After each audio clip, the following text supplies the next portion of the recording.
حەسەنی بەسری ڕەحمەتی خوای لێ بێت. حەسەنی بەسری کێ؟ حەسەنی بەسری ئەو پیاو ساڵحەیە کە 500 سەحابی بەڕێزی بینیوە.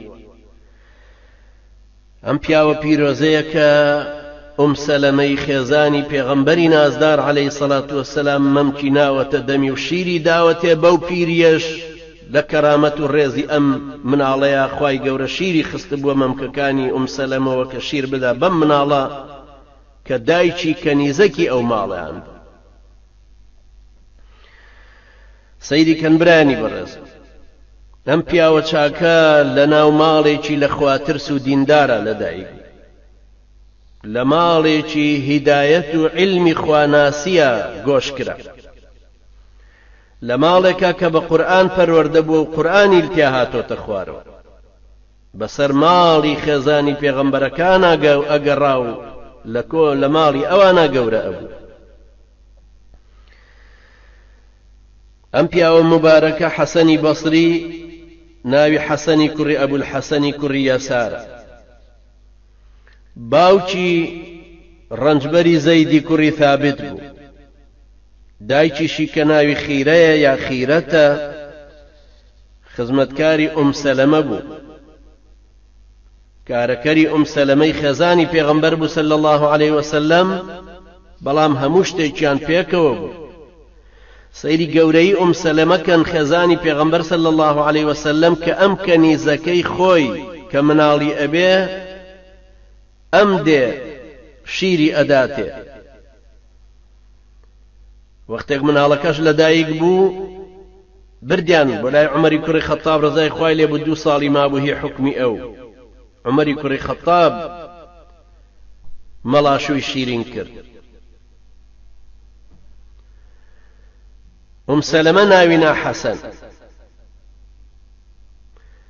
ئەمیش کچەزای عومەری کوڕی خەتاب ڕزای خوای لێ لەم زنجیرەیەوە دێتەوە خوارێ دیسان. ئەمە چ ڕێزێکی گەورەیە جارە لە سەرەتاوە لەم مناڵە نراوە، لە چ ماڵێکا پەروەردە ئەبێ. بۆیە کاتێک کە گەورە بوو هەموو سیما و نیشانەیەکی خواناسی پێوە بۆ زانیاری جارێ عالمی گەورەی بەسرە بوو، سەروەری گەورەی تابعینە کە وتت تابعین پێشەوای یەکەمی حەسەنی بەسریە ڕەحمەتی خوای لێ بێ، کە وتت جورئەت لە حەقا یعنی حەسەنی بەسری، کە وتت لە خواترسان یعنی حەسەنی بەسری، کە وتت زهد و خواناسی و شەق لە دنیا هەڵدان یعنی حەسەنی بەسری. هەر کەسێک کە ئەیبینی وایان وەصفە کرد ئەیانوت حەدیث و عەهد بالمصیبە، ئەڵێ ئێستا مصیبەتێکی لێ قەوماوە، مصیبەتیشی لێ نەقەوما بوو. ئەم پیاو چاکە خالدی کوڕی سەفوان وەصفیەکە،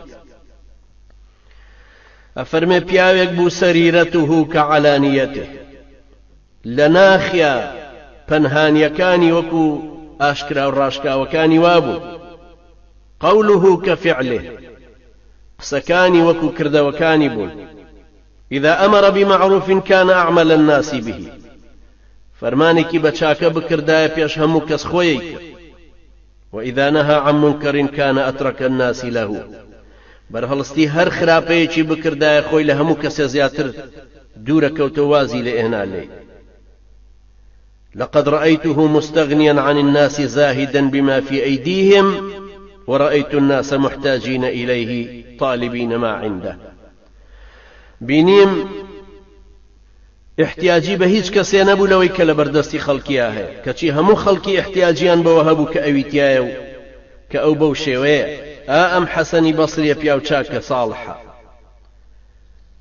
نامەیەکی ناردووە عومەری کوڕی عەبدولعەزیز کە بوو بە خەلیفە.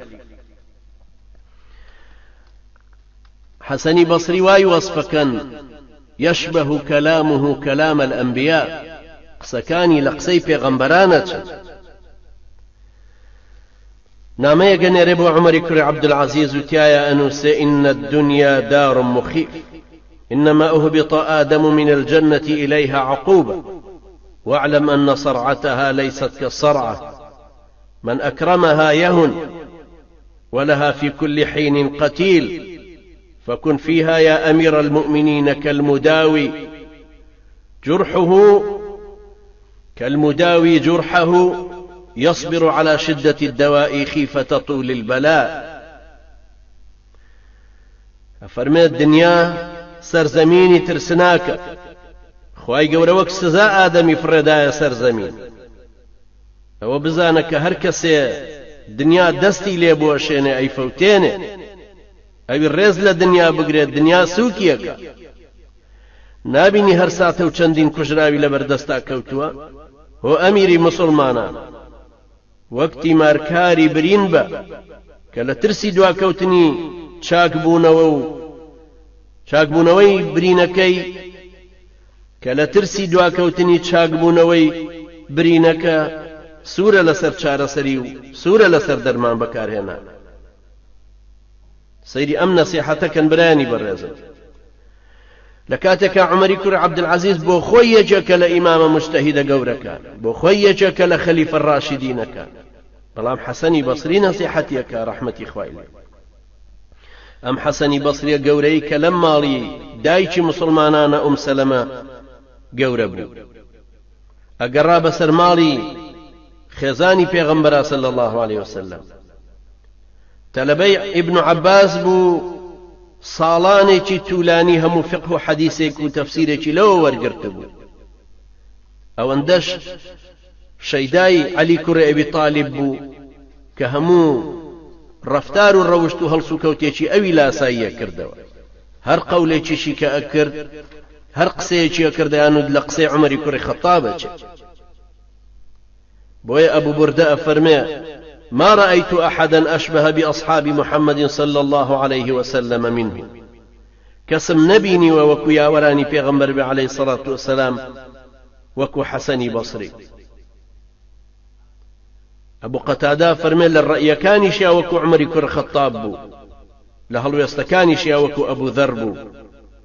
أبو جعفر باقرك أفرمي: إن كلامه أشبه بكلام الأنبياء. قسەکانی لە قسەی پێغەمبەرانە چن. ئەم پیاو چاکە ساڵحە لە ساڵی 110 هیجریە